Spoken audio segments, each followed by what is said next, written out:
परम पूज्य, ये उल्लेख करना चाहूँगा, ये पत्र आया है ममता सोनी जी का रायपुर छत्तीसगढ़ से, और इन्होंने अपने पत्र में उल्लेख किया है, मैं अपनी बीमारी के कारण शारीरिक और मानसिक रूप से कमजोर हो गई हूँ। हर समय आत्महत्या करने की इच्छा होती है। भगवान पर मुझे बिल्कुल भी श्रद्धा नहीं रही है। परम पूज्य, आप बताएं।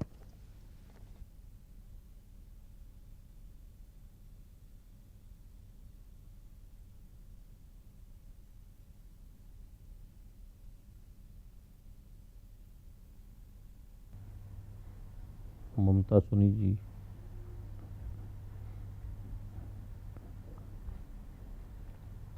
आपने जो अपने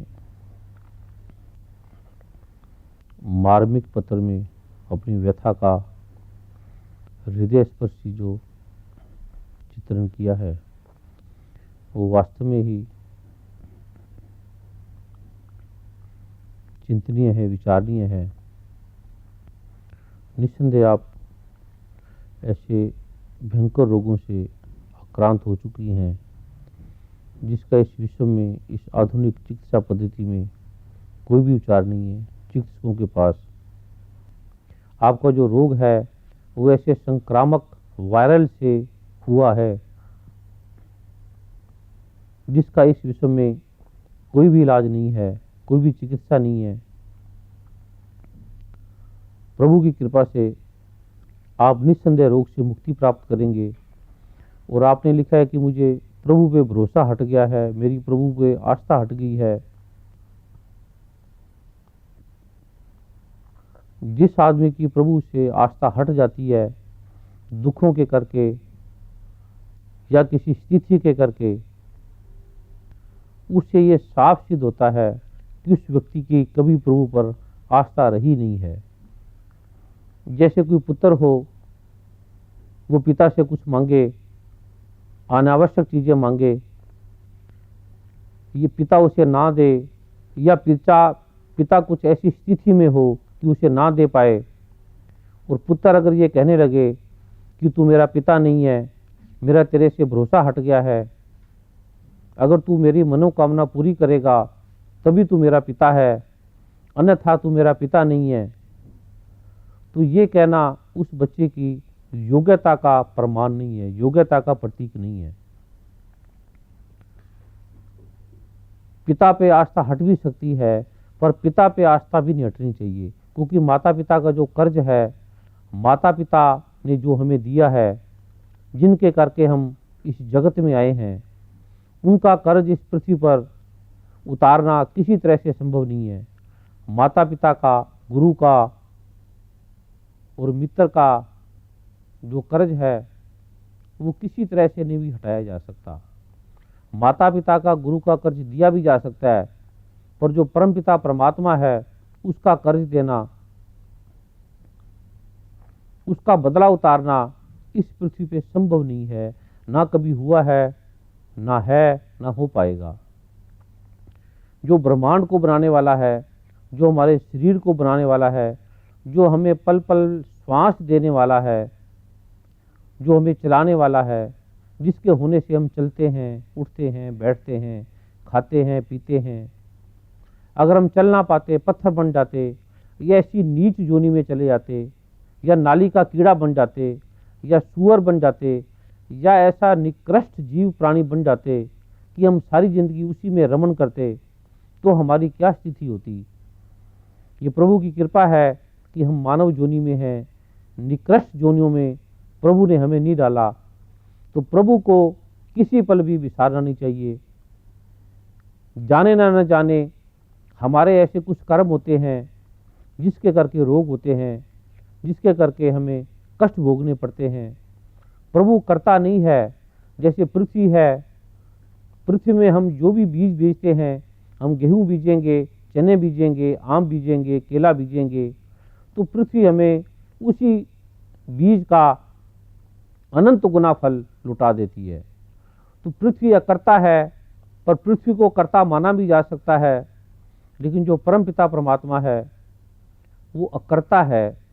जैसा हम विचारेंगे, जैसा हम सोचेंगे, जैसा हम करेंगे, उसी का ही फल, उसी का ही प्रतिध्वनि हमारे चारों तरफ लौटकर हमें ही मिलेगी। आपने जो कहा है कि मेरा परमात्मा से विश्वास हट गया, जो व्यक्ति रोगों के करके, कष्टों के करके, अपनों मनोकामना पूरी ना होने के कारण ऐसा कहता है कि मेरा परमात्मा से विश्वास हट गया, तो इससे ये सिद्ध होता है कि उसका परमात्मा पे कभी विश्वास था ही नहीं।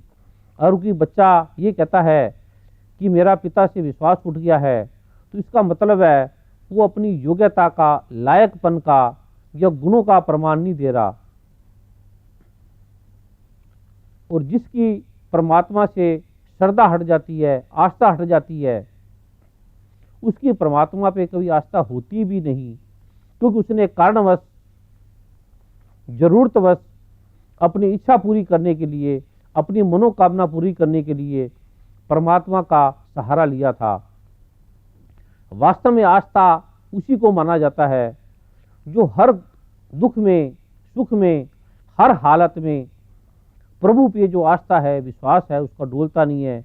जैसे प्रहलाद की स्थिति देखें, आज हम प्रहलाद का नाम लेते हैं, मीरा का नाम लेते हैं, रविदास का नाम लेते हैं, ध्रुव भक्त का नाम लेते हैं, तो कैसी कैसी विकट स्थितियों में, जिसके बारे में सुनकर आज हमारा हृदय कांप जाता है कि एक एक पल वो मृत्यु के कंगार पे खड़े थे। ऐसी ऐसी भयंकर, ऐसी ऐसी भयानक दुखों ने उसे लपेटा था। अग्नि में जलाया गया, पहाड़ों पे गिराया गया, उसे पहाड़ों पे गिराया गया। गिरते गिरते भी उसकी ये अवस्था थी कि प्रभु तू दयालु है, तू कृपा का सागर है, अगर तूने मुझे मृत्यु ही देना है, ऐसे देना है, तो मुझे ये भी स्वीकार है। तो पहाड़ की चोटी से गिरते गिरते भी उसकी आस्था नहीं टूटी, जबकि उसे ज्ञान था कि मैं नीचे गिरूंगा और मेरी मृत्यु निश्चित है, कोई मुझे बचा नहीं सकता। इतनी विषम विकट स्थिति में भी उसका प्रभु पर जो विश्वास था, आस्था थी, वो टूटी नहीं। और उसी विश्वास ने प्रभु को प्रकट किया और प्रभु ने उसे बचाया। तो हमारी जो आस्था है जो टूट जाती है, वो आस्था ही नहीं होती, वो विश्वास भी नहीं होता। और जिसे संसार की कोई भी स्थिति ना डुला पाए, ना डिगा पाए, जिसका मनोबल, जिसके हृदय का बल, जिसकी मानसिक स्थिति को कोई भी स्थिति हिला ना पाए, उसी को आस्था कहते हैं, उसी को विश्वास कहते हैं। अगर आपकी आस्था डोल गई है, आपका विश्वास टूट गया है, तो इसका ये अर्थ है कि आपकी आस्था भगवान के प्रति कभी रही ही नहीं। आपने मान्यता के लिए, जगत को दिखाने के लिए, अपने मन को समझाने के लिए, अपने जीवन में सुख का अनुभव करने के लिए या अपनी इच्छाओं की पूर्ति के लिए प्रभु का सहारा लिया था। जब प्रभु ने आपकी इच्छा नहीं मानी, आपकी कामना नहीं पूरी की, तो आपने प्रभु से अपना विश्वास हटा लिया। प्रभु से विश्वास हटाने के बाद मानव का जीवन क्या होता है? अगर कोई व्यक्ति, अगर कोई मछली हो या मछली सागर में हो और वो सागर से अपना विश्वास हटा ले, अगर सागर से परी चली जाए, तो सागर को कुछ नहीं होगा, सागर को कुछ हानि नहीं होती। मछली का अपना जीवन ही मृत प्राय हो जाता है। जब हम हर स्थिति में प्रभु पे अपनी आस्था को डिगाए रखते हैं, प्रभु पे अपनी आस्था को लगाए रखते हैं, प्रभु पे अपनी आस्था कायम रखते हैं, तो प्रभु किसी ना किसी रूप में हमारे दुखों का अंत करता है। ये तन भी प्रभु का है, ये मन भी प्रभु का है, ये धन भी प्रभु का है, प्रभु ने ही दिया है। तो प्रभु अपने बच्चों का, जिसकी आस्था दृढ़ होती है, अवश्य उसके कार्य करता है और करता आया है और करता रहेगा। चाहे वो हिंदू है, चाहे वो मुसलमान है, चाहे वो सिख है, चाहे वो ईसाई है या किसी भी धर्म संप्रदाय को मानने वाला है, प्रभु अवश्य कार्य करता है। जो मैं आपको औषधि बताऊंगा, प्रभु की कृपा से आपका जो ये रोग है, ये मात्र 2-3 माह में ही आप रोग से मुक्ति प्राप्त करेंगे। और साधारण सी औषधि है, जिसके सेवन मात्र से आप देखेंगे कि प्रभु की कृपा, प्रभु कैसे अपने बच्चों का विश्वास कायम करता है। क्योंकि प्रभु पर अगर आप आस्था नहीं करेंगे, तो प्रभु आम आदमियों की तरह, माता पिता की तरह, गुरुओं की तरह, परिवार के लोगों की तरह नाराज नहीं होता, वो अभिशाप नहीं देता। जैसे कोई व्यक्ति सूर्य को गाली निकालेगा, सूर्य को ना मानेगा, सूर्य का आवाहन नहीं करेगा, सूर्य की पूजा नहीं करेगा, तो सूर्य उससे नाराज नहीं होगा, सूर्य उससे रोशनी देना बंद नहीं कर देगा। जो तथाकथित गुरु हैं, रिश्तेदार हैं, संबंधी हैं, अगर आप उन्हें नहीं मानेंगे, उनकी पूजा नहीं करेंगे, उनकी प्रार्थना नहीं करेंगे, तो वो नाराज हो जाएंगे। उनकी नाराजगी दिखाती है कि ये पूर्ण सतगुरु नहीं है। तो जो पूर्ण सतगुरु होंगे वो परमात्मा स्वयं, नारायण स्वयं उन्हीं के रूप में आता है। उसकी ये निशानी होती है कि वो किसी हाल में भी शिष्य से कभी नाराज नहीं होते, कभी वो उद्विग्न नहीं होते, कभी वो उन्हें बेचैनी का प्रदर्शन नहीं करते। ये पूर्ण सदगुरु की निशानी है, ऐसी उनकी अवस्था है। साधारण वायु है, सूर्य है, अग्नि है, जल है, ये भी कभी मनुष्य पर प्रकोप नहीं करते। ये देवता तुल्य हैं। जैसे वृक्ष है, वृक्ष के पास आप जाएंगे, उन्हें पत्थर मारेंगे, उन्हें गाली निकालेंगे, उनको थूकेंगे, तब भी वो आपको छाया देंगे, वो फल देंगे। ऐसे तरवर सरवर संत जन चौथा वर्षे में परमारथ के कारणे चारों धारे दे। कि जैसे सरोवर है, पेड़ है और संत हैं, ये जनमानस के लिए, कल्याण के लिए शरीर धारण करते हैं, शरीर रूप में आते हैं। ये कभी भी किसी पर नाराज नहीं होते। जब ये साधारण संत भी नाराज नहीं होते तो परमात्मा के नाराज होने का प्रश्न भी नहीं पैदा होता। अगर आप परमात्मा पे अपनी आस्था दिखाएंगे तो इससे परमात्मा को कोई लाभ नहीं होगा। अब जैसे कोई अत्यंत धनाढ्य व्यक्ति को कोई रिक्शे वाला 1 रुपया देता है, 2 रुपया देता है, भोग लगाता है, प्रसाद देता है, तो उस धनाढ्य व्यक्ति पर उसका कुछ प्रभाव नहीं होगा। वो उसे देता है या नहीं देता, परमात्मा जो है वो सृष्टियों का स्वामी है, मालिक है। उसकी हम नाम पूजा भी करेंगे, प्रार्थना करेंगे, तो उस प्रार्थना से परमात्मा को कुछ लाभ नहीं होता, क्योंकि परमात्मा नाम का भूखा नहीं है, परमात्मा हमारी भक्ति का भूखा नहीं है। परमात्मा में ये आम आदमियों की तरह लोभ नहीं है, ये साधारण गुरुओं की तरह लोभ नहीं है। साधारण जो जनमानस है, जो साधारण संसार में श्रेष्ठता का प्रतीक हैं, जैसे वो अपना यशोगान करवाते हैं, परमात्मा ऐसा नहीं है। अगर आप परमात्मा का यशोगान करेंगे, परमात्मा की पूजा करेंगे, तो परमात्मा को इससे कोई लाभ नहीं होगा। ये लाभ हमें ही होगा, ये हमें ही लौटकर हमारे जीवन को कल्याण देता है। तो परमात्मा को आप मानेंगे या ना मानेंगे, इससे परमात्मा को, खुदा को, अल्लाह को, वाहिगुरु को कुछ लाभ नहीं होगा। उसमें इन्फिनिटी कम्प्लेक्स नहीं है, उसमें सुपीरियरिटी कम्प्लेक्स नहीं है। वो मान अपमान से परे है, वो यश से परे है, वो तारीफ से परे है, वो सुख दुख से परे है। ऐसे परमात्मा जो है वो कर्ता पुरख, निर्भो निर्वैर, अकाल अमूर्त, अंजुनी से भंग। वो किसी वासनाओं के घेरे में नहीं आता, लोभ के घेरे में नहीं आता, अभिमान के घेरे में नहीं आता। परमात्मा सरल सहज और सर्वशक्तिमान है। ये सत्यम है, शिवम है, सुंदर है, एक रस रहने वाला है।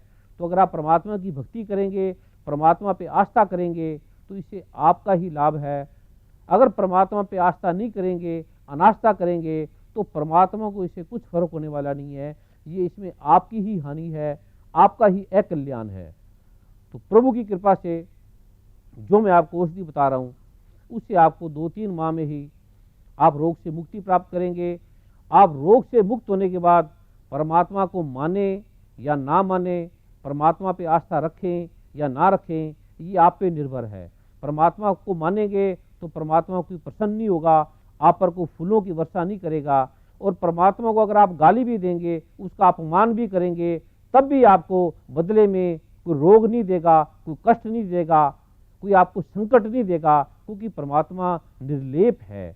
तो जो मैं औषधि बता रहा हूँ उसका आप सेवन करें, और आपकी इच्छा हो तो ठीक होने के बाद परमात्मा का गुणगान करें। आपकी इच्छा हो तो परमात्मा को गाली भी दें, तब भी परमात्मा आपको पुनः रोग नहीं देगा, दोबारा रोग नहीं देगा। ये निश्चित है, ये प्रभु का करुणामय रूप है, कल्याणकारी रूप है, जो जगत में कल्याण के लिए ही अवतरित होता है।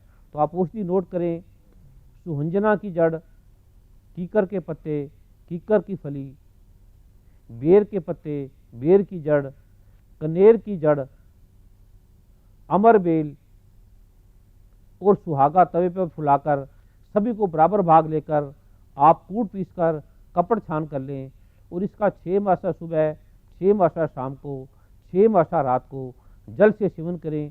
प्रभु की कृपा से आपका रोग 3 माह में ही आपको रोग से मुक्ति मिलेगी और हो सकता है आप इस औषधि से 1 माह में ही रोग से मुक्ति प्राप्त करें।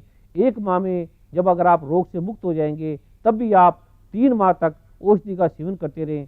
प्रभु की कृपा से आप निश्चय ही इस रोग से मुक्ति प्राप्त करेंगे और प्रभु की कृपा से जब आप रोग से मुक्ति प्राप्त करें तो अपने चिकित्सकों के पास जाएं, डॉक्टरों के पास जाएं, उनसे जांच कराएं। वो आपको निश्चित रूप से बताएंगे कि अब आप रोग से मुक्ति प्राप्त कर चुके हैं। प्रभु करे आप निस्संदेह रोग से मुक्ति प्राप्त करें। ऐसे हम आपके लिए वे सभी के लिए प्रभु से प्रार्थना करते हैं। परम पूज्य महाब्रह्म ऋषि श्री कुमार स्वामी जी नामक कल्पवृक्ष ने भारत में ही नहीं पूरे विश्व को अपनी कृपाओं से कृतार्थ किया। वेदों के शास्त्रोक्त बीज मंत्रों के प्रभाव को देश विदेश के बुद्धिजीवियों ने भी स्वीकारा। 2 मई 2011 को यूएस के न्यूयॉर्क सीनेट ने निर्विरोध प्रस्ताव पारित करके परम पूज्य महाब्रह्म ऋषि श्री कुमार स्वामी जी को सम्मानित किया। On the resolution, all in favor signify by saying aye. Opposed? The resolution is adopted. Nassau county के असेंबली हॉल में आयोजित एक भव्य समारोह में सीनेट में निर्विरोध प्रस्ताव पारित करके 29 अप्रैल को ब्रह्मर्षि श्री कुमार स्वामी जी डे घोषित किया गया। इस प्रकार देश विदेशों की सांसदों ने कृतज्ञ भाव से अनेकों पुरस्कार, angel of humanity, pride of world, happiness, health and piece ambassador award इत्यादि से सम्मानित किया। विश्व के शक्तिशाली देशों ने अंततः बीज मंत्रों की सनातन शक्ति को स्वीकार कर ही लिया। परम पूज्य महाब्रह्म ऋषि श्री कुमार स्वामी जी केवल आध्यात्म से ही नहीं वरन दैवव्य पार्श्व चिकित्सा और अभिमंत्रित औषधियों से भी असाध्य रोगों का निवारण करते हैं, जिसका आधुनिक मेडिकल साइंस के पास कोई इलाज नहीं है। परम पूज्य महाब्रह्म ऋषि श्री कुमार स्वामी जी को लोगों के चित्र देखकर रोग विश्लेषण एवं उनके समाधान हेतु all India Hakim Ajmal Khan award और बेस्ट आयुर्वेदिक फिजिशियन अवार्ड से भी सम्मानित किया गया।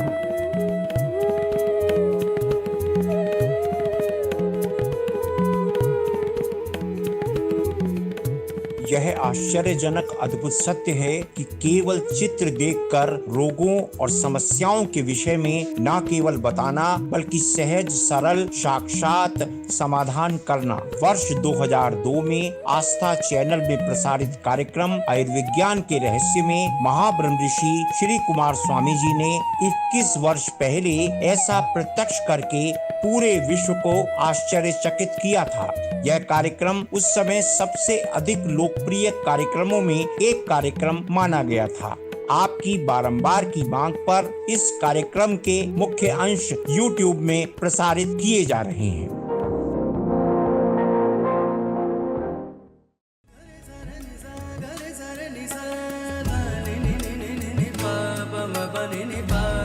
Basa